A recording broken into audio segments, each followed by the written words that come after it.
जीवन का मोह ही मृत्यु का भय है। एक कथा है, एक लकड़हारा था, बड़ा ही दीन दरिद्र, दुखी और वृद्ध। पेट भर पाने योग्य लकड़ियां भी अब वह काट नहीं सकता था। उसकी जीवन शक्ति रोज रोज क्षीण होती जाती। संसार में आगे पीछे भी उसका कोई न था। जंगल में लकड़ियां काट कर एक दिन वह उन्हें बांध रहा था। तभी उसके मुंह से निकला, इस वृद्धावस्था के कष्टपूर्ण जीवन से छुटकारा दिलाने के लिए मुझे मौत भी नहीं आती। अपने मुंह से इन शब्दों के निकलते ही उसने किसी को पीछे खड़ा हुआ अनुभव किया। कोई अदृश्य और अत्यंत ठंडा हाथ उसके कंधे पर था। उसके प्राण कांप उठे।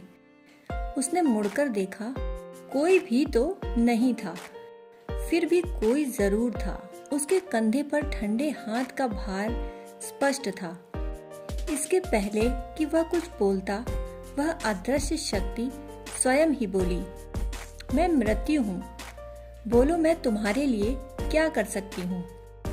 उस बूढ़े लकड़हारे की बोलती ही बंद हो गई। सर्दी के दिन थे, परंतु उसके शरीर से पसीना धारों में बहने लगा। किसी भांति शक्ति जुटाकर उसने कहा, हे देवी, मुझ गरीब पर दया करो, मुझसे तुम्हें क्या काम है। मृत्यु ने कहा, मैं हाजिर हूँ, क्योंकि तुम्ही ने तो मुझे स्मरण किया था। उस वृद्ध लकड़हारे ने होश संभाला और बोला, क्षमा करें, मैं तो भूल ही गया था। इन लकड़ियों के गट्ठर को उठाने में मेरी मदद कर दें, इसलिए ही आपको पुकारा था। भविष्य में एक तो मैं बुलाऊंगा ही नहीं, और यदि भूल से बुला भी लूं तो भी आपको आने की आवश्यकता नहीं। प्रभु कृपा से मैं बहुत आनंद में हूँ। जीवन चाहे साक्षात मृत्यु ही हो, फिर भी मृत्यु को कोई स्वीकार नहीं करता। जीवन का मोह इतना अंधा और अपूर्ण क्यों है? यह जीवेशना क्या क्या सहने को तैयार नहीं कर देती। मृत्यु में ऐसा क्या भय है?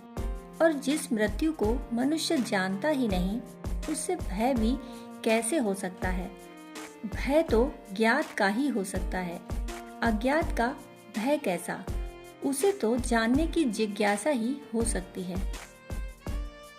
दोस्तों, कहानी सुनने के लिए आपका बहुत बहुत आभार।